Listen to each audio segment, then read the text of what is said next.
Es de la Universidad de Colombia, científico de datos que estudia una máster, el cual tiene como título su proyecto Quantum Machine Learning basado en spines utilizando el modelo de Data Re-uploading. Entonces, Carlos, el escenario es tuyo. Listo. Bueno, buenos días con todos. Espero que se encuentren el día de hoy muy bien y con muchas ganas de compartir información. Si bien el título que ven en esta presentación es distinto al mencionado, lo puse con el fin de hacer esta plática, esta conversa, un poco más, podría decirse, divulgativa, ya que, digamos, tenemos varios niveles entiendo que hay varios niveles de conocimiento en esta sala, así que, bueno, intenté hacerlo un poquito más abierta para que todos podamos tener como acceso a lo que diga en este momento. Bien, voy a comenzar. Entonces, esta es la introducción. Primero, quiero hablar sobre, comienzo con una pregunta, ¿no? Supremacía en Quantum Machine Learning. Este trabajo, digamos, el tronco principal de este trabajo está enfocado en Quantum Machine Learning y pues como ya lo venimos discutiendo hace mucho tiempo, durante toda esta escuela, hay casos en los cuales ciertos problemas son más fáciles de resolver con la computación cuántica, con algoritmos de Quantum Machine Learning, que los algoritmos clásicos. Digamos, aquí simplemente tomé un ejemplo en el cual, o muestro una imagen en el cual, en función de un artículo que salió creo que en el 2021, en las referencias está, se muestra cómo a partir de kernels cuánticos, cierto tipo de problemas, que son problemas muy grandes para ser resueltos por computación clásica, en el contexto de una tarea de Machine Learning de clasificación, utilizando kernels cuánticos, pues podemos ver aquí el performance, el accuracy se mantiene súper constante, o sea, muy bueno en comparación a la franja verde que podemos percibir acá, que es el desempeño para una clasificación utilizando Machine Learning clásico. Simplemente eso es a modo de motivación para reafirmar lo que creo que ya todos hemos venido discutiendo durante todo este tiempo. Lo segundo es, bueno, también, aparte de tenerlo en un contexto teórico, necesitamos saber si funciona en la vida real. Para ello, también a modo de motivación muestro cómo, cómo se implementó en un computador cuántico de trampa de iones. El algoritmo que vengo a presentarles hoy, uno de los tantos algoritmos de Quantum Machine Learning, que es el de Data Reloading, que una de sus ventajas es que necesitamos simplemente un qubit para hacer, en principio, clasificaciones universales. Entonces, hay gente interesada en este algoritmo por los bajos recursos que se necesitan, en este caso un solo qubit, y aquí vemos, digamos, una motivación de la vida real en la cual hay gente que se preocupa por esto, entonces tenemos, bueno, un poquito aquí como el setup, yo no soy experto en esto, lo puse como a modo de mostrar como lo que el paper referenciaba y cómo este proceso y la implementación de estos algoritmos, podemos entenderlo, está en función de pulsos, ya que estamos todos, casi todo el tiempo relacionados con los algoritmos de computación cuántica como rotaciones universales, pero muchas veces lo que no vemos debajo es que hay pulsos de control para mover nuestros hamiltonianos, digámoslo así, y crear las compuertas cuánticas. Bueno, ¿por qué spines? Sabemos que en este momento los spines no son una tecnología lo suficientemente como fuerte como para afirmar, o sea, no son una tecnología, digamos, que está dentro de las tecnologías que van como a la vanguardia o que van como a la punta de la carrera por la computación cuántica, superconductores, fotones, trampa de iones, son los que se perciben como los ganadores, pero necesitamos procesar información cuántica en spines. ¿Por qué?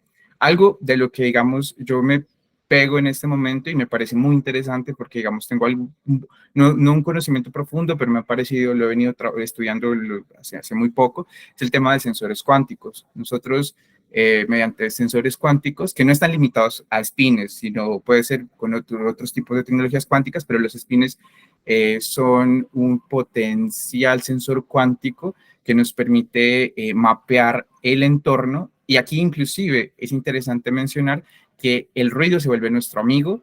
Pues es un debate que después lo tendremos si se quiere, pero el punto es que los spines pueden ser utilizados en el proceso de sensado cuántico y a su vez el sensado cuántico es procesamiento de información, detectar cambios en las distribuciones de probabilidad de algún valor esperado y ese detectar cambios, busca de patrones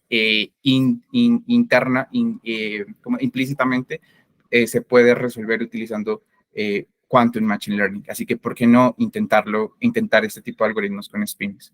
¿Existe hardware actualmente? Claro que sí. Hay unos prototipos, aquí referencio uno que me pareció muy interesante, este es un artículo, algún lanzamiento del 2022, donde vemos un procesador de 6 qubits, qubits basados en spines, en quantum dots, en donde se me permite interactuar spin a spin mediante campos magnéticos. Aquí vemos una suerte de, podríamos imaginarnos, frecuencia, oscilación de Rabi de uno de los qubits, pero pues digamos que en el paper se muestra como también se muestra esta manipulación para el resto de los qubits, como también mediante un parámetro de control de que me permite controlar el tunelamiento cuántico, puedo prender y apagar interacciones arbitrarias entre los qubits para ver cómo con esto podemos hacer un set de compuertas cuánticas universales, como ya lo veremos a continuación. Pero antes de pasar a la parte del hardware y la parte física, quería mostrarles este hermoso, para mí personalmente hermoso algoritmo, que es el circuito de Data Rule Loading, ya que yo soy una persona que prefiere la interpretabilidad sobre la profundidad. Y es una cuestión personal. Nosotros en Machine Learning clásico nos enfocamos muchas veces en resolver problemas gigantescos con cajas negras y quedamos un poco cortos a la hora de interpretar y saber qué es lo que está viendo nuestro modelo, qué es lo que está pasando con nuestro modelo realmente y en función del conocimiento matemático hasta dónde podemos llegar con este modelo. Este bello algoritmo salió en el 2020, nos muestra que en las redes neuronales clásicas, estoy hablando de una red neuronal de una sola layer, podemos procesar información de forma paralela, ya que la información clásica se puede copiar, mientras que debido a que, como todos lo sabemos, espero que todos lo sepamos, en computación cuántica, en el mundo cuántico, existe el no cloning theorem y eso no nos permite copiar estados cuánticos. Es decir, nosotros no podemos hacer lo que hace el computador clásico, sino que tenemos que hacer un proceso, digamos, como que podríamos decirlo secuencial o en serie, ya que no podemos copiar esos estados cuánticos. Para eso, los autores del paper muestran un algoritmo que funciona en secuencia y el procesamiento se hace como lo vemos acá, en donde cada uno de los cuadritos representa una neurona que tiene esta estructura matemática que no voy a entrar en detalles, pero si quieren después lo hacemos como para que lo tengamos, tengamos un debate más amplio por el tiempo y mediante una representación en la esfera de Bloch, mediante un estado cuántico en donde esté máximamente separado que otros, representando, o sea, esto me quiere representar las clases que yo quiero representar sobre la esfera de Bloch para hacer el embedding, es mi objetivo como tal, esto es para o sea, quiero aclarar que todo esto es para un contexto de clasificación, mediante funciones de costo basadas en la fidelidad, podemos hacer clasificación universal. ¿Y por qué universal? Y esa es la parte como muy interesante. Y es que existe un teorema, que es el teorema de aproximación, el Approximation Universal Theorem, o bueno, teorema de aproximación universal, en donde matemáticamente se nos dice que mediante una suma de funciones arbitrarias, en este caso phi, que tiene esta estructura, nosotros podemos aproximar una función f con una función h que está compuesta de estas funciones con un error arbitrariamente pequeño. Eso es lo que permite se ha demostrado que una red neuronal de una layer puede mapearme arbitrariamente una función con un error muy pequeño. Después de un largo proceso matemático del paper, llegamos se llega a la conclusión de que este procesamiento dado por esta estructura permite llegar a una expresión en donde estas funciones de acá principalmente cumplen con las restricciones que debería cumplir esta función, que es nuestra famosa función de activación, y así, en teoría, tendríamos una red neuronal de una layer cuántica, si lo queremos ver desde la parte de interpretabilidad, de llevarlo clásico a lo cuántico y ponerlo como en una suerte de semejanza, y digamos que no sea como el perceptrón cuántico algo tan etéreo, sino podemos afirmar de que tenemos de alguna manera una suerte de perceptrona en esta representación. Igual es muy atrevido lo que estoy diciendo, claro está, pero es interesante si dejamos como, si nos permitimos como explorar esa posibilidad para trabajar también desde la interpretabilidad y no dejando a un lado la rigurosidad matemática y los resultados que son muy buenos de este algoritmo. Por otro lado, digamos, tenemos la computación cuántica basada con espines. Yo creo que los padres o los que comenzaron con esto en el tema de quantum dots en espines, digámoslo así, y en manipular espines para hacer qubits y compuertas cuánticas, parte yo creo que de este algoritmo, tal vez conocidos por algunos, de pronto no por todos, pero está el gran Daniel Loss y David Petty-Vicenzo, que creo que son uno de los padres, ¿no? De todo este rollo en el que, en que casi todos nos movemos. Y simplemente ellos postulan un hamiltoniano bastante sencillo, un hamiltoniano basado en el hamiltoniano de Heisenberg, en el cual las interacciones entre espines pueden ser controladas mediante pulsos o mediante activaciones o sea, haciendo activaciones de tunelamiento, y los espines individualmente se pueden controlar mediante campos magnéticos que pues mediante el efecto Zeeman, mediante radiofrecuencia, bueno, no voy a entrar en detalle, podemos, digamos, controlar la rotación sobre la esfera de Bloch de un solo spin. Entonces, con este hamiltoniano, en teoría, nosotros podríamos construir un set de compuertas cuánticas universales. Digamos que aquí, en el mismo paper, nos muestra cómo armar un XOR a partir de las compuertas swap, siendo la swap como lo fundamental en la interacción de dos qubits. Aquí, digamos, simplemente estoy mostrando algunas simulaciones muy chiquitas, muy simples, pero que he realizado a lo largo del tiempo, en donde, bueno, comienzo a probar este tipo de pulsos. Entonces, lo trabajé con QTIP, o sea, todo esto está resuelto con el hamiltoniano, con QTIP, y simplemente percibiendo, bueno, cuál es el pulso necesario según la teoría, hago una medida de este estado resultante cuando mi estado inicial es el que vemos acá arriba, y pues tengo una probabilidad del 100%, lo cual, digamos, representa de alguna forma que esos pulsos aplicados como nos los brinda la teoría están funcionando, y con eso hacemos procesamiento de información cuántica. Bueno, un qubit puede ser manipulado mediante campos de radiofrecuencia, digamos, no va a entrar en detalle, pero simplemente es como para ver cómo sería esta señal que vemos acá, que me podría controlar la rotación universal de un solo qubit sobre la esfera de Bloch. Y es importante que nos quedemos con esto, los pulsos. Los pulsos son muy importantes si queremos llevar como nuestras compuertas cuánticas a un, digamos, paradigma low level para procesar información cuántica. Bien, algo que me motiva también como a trabajarlo desde este low level, desde el paradigma de pulsos, es entender que nosotros normalmente estamos acostumbrados a trabajar con compuertas cuánticas ideales, lo cual, pues como ya lo sabemos todos, en un contexto realista es casi que imposible. Actualmente tenemos computadores cuánticos que están como en la NISQ era, y tenemos algunos tiempos de coherencia que nos permiten hacer procesamiento de información, algoritmos de corrección de errores, pero es innegable que ante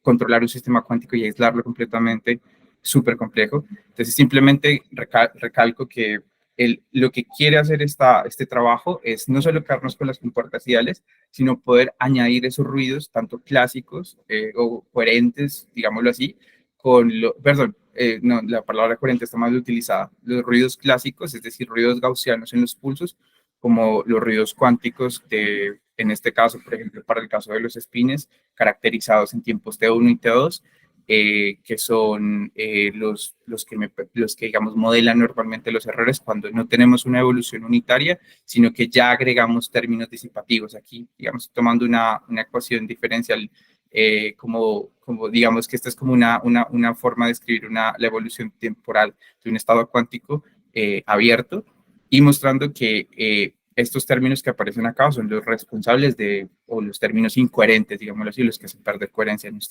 a nuestra evolución unitaria de toda la vida. Estas simplemente son algunas imágenes que les muestro de algunas muestras experimentales en una pasantía que estuve en Argentina, en donde, digamos, caracterizamos un estado pseudo puro, que es, digamos, no es un spin como tal, sino son varios spines, es un bulk de spines, y caracterizamos algunos tiempos, el tiempo T1, que es el tiempo, digamos, en el que el spin se relaja, el tiempo T2, que sale de este tipo de curvas, que es el tiempo en el que se pierde la coherencia. Y algo muy interesante es mostrar que, si bien esta es la cota superior de un tiempo T2, en función de unos pulsos, de una secuencia de pulsos, podemos llegar a tiempos T2 más altos, o sea, la idea es que sean más altos con una secuencia de pulsos óptima, Y si no tenemos secuencias de pulsos óptima, podemos llegar a T2 más bajos. Entonces, por eso puse aquí la ingeniería de los pulsos importa. Nuevamente los pulsos, saber en qué momento aplicar los pulsos, cómo se aplican los pulsos y la estrategia de pulsos puede llevarnos a un mejor desempeño, a un desempeño más fiel, digámoslo así, de nuestros algoritmos cuánticos o de nuestro procesamiento de información cuántica.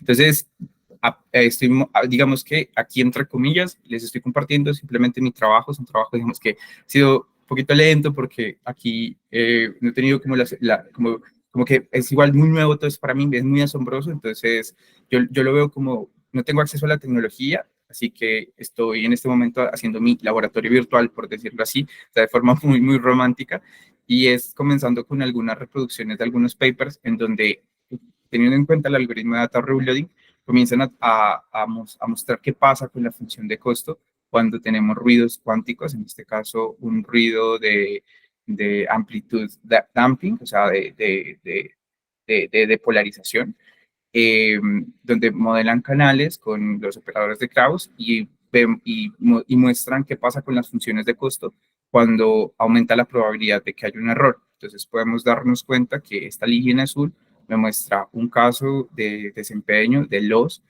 con una probabilidad de 0.05 de error. O sea, esta gama sería esta alfa. Lo siento aquí por la anotación, me acabo de dar cuenta que tengo una confusión, pero eso, digamos, es lo que modela ese error.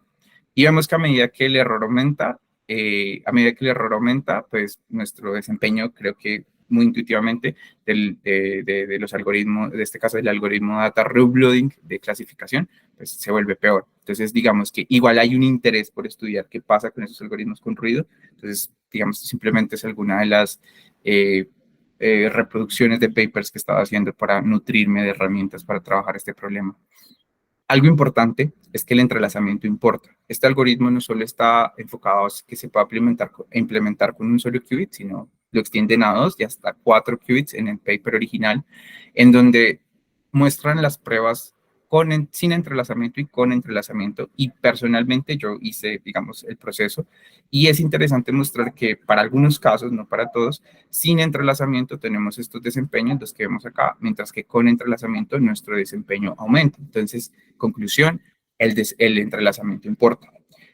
Que es algo que me parece muy interesante, poder entonces acceder, si tengo acceso a la simulación, a esos lugares en los que tengo que garantizar un entrelazamiento y primero estudiar cuál es el entrelazamiento, cuánto entrelazamiento necesito y luego entender qué pasa con mi circuito cuando tengo un ruido clásico y un ruido cuántico y qué pasa con ese entrelazamiento y cómo yo diseño una función de costo al final, cómo yo hago una función de costo, una secuencia de pulsos lo suficientemente, bueno, la secuencia de pulsos no la trabajo, en realidad mi enfoque va en diseñar una función de costo para capturar todo este tipo de cosas y poder maximizar el entrelazamiento donde se necesite.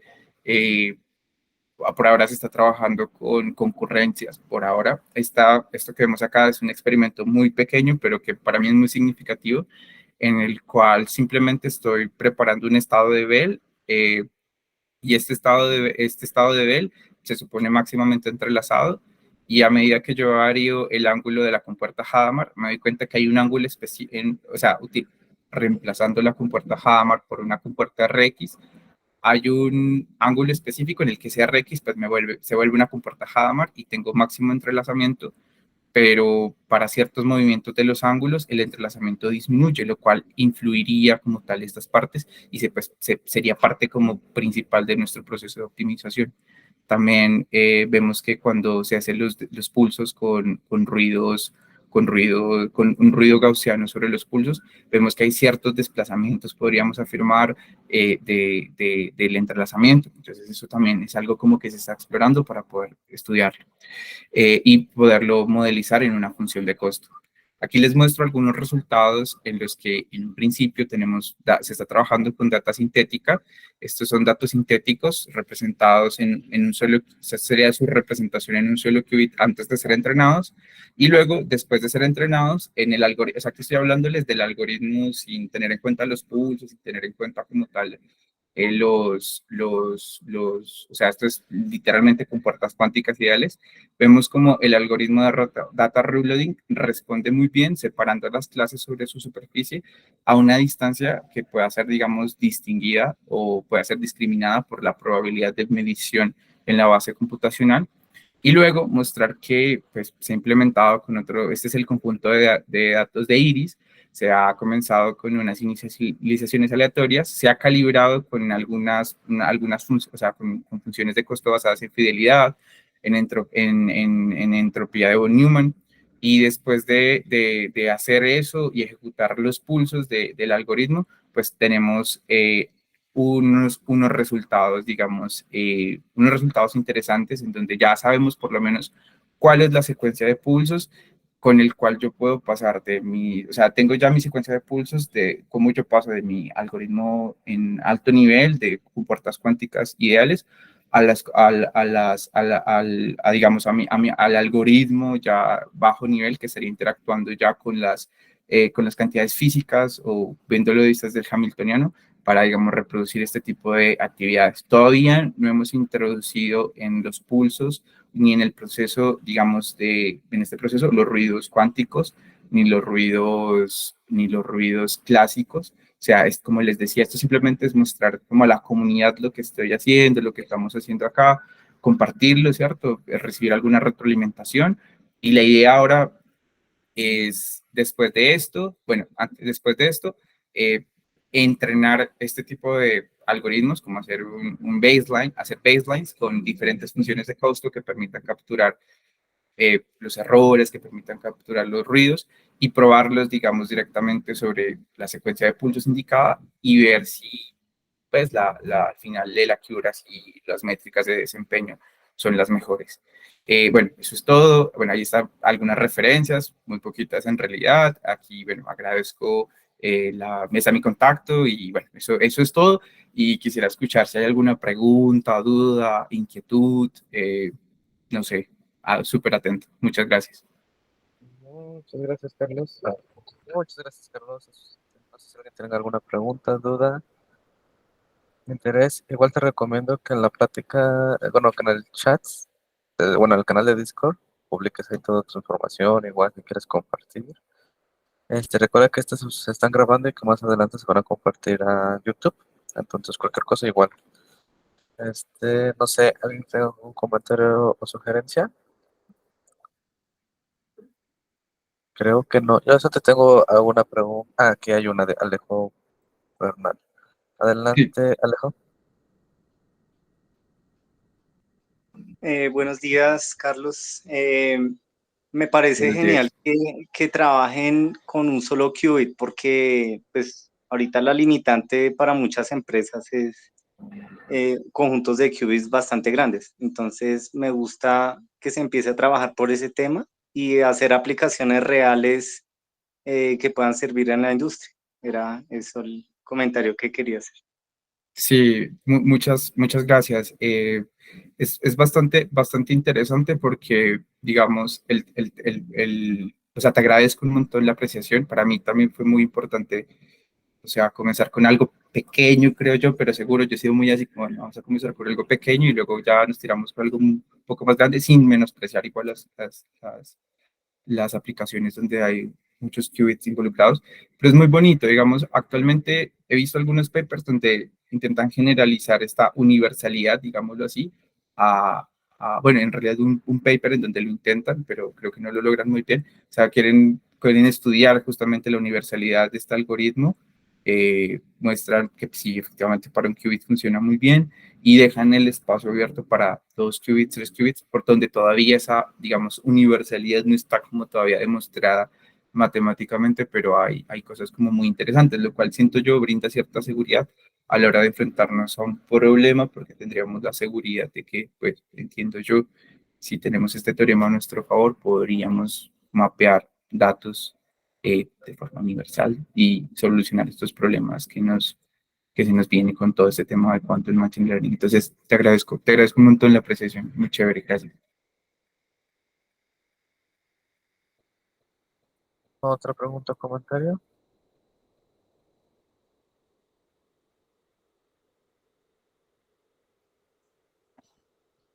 creo que no. Si no, muchas gracias, Carlos, por tu tiempo. Perfecto, muy amables, muchas gracias y la escuela estuvo súper increíble. Gracias por todos los conocimientos, de verdad. Gracias a ti. Entonces, nos pasamos a la siguiente plática.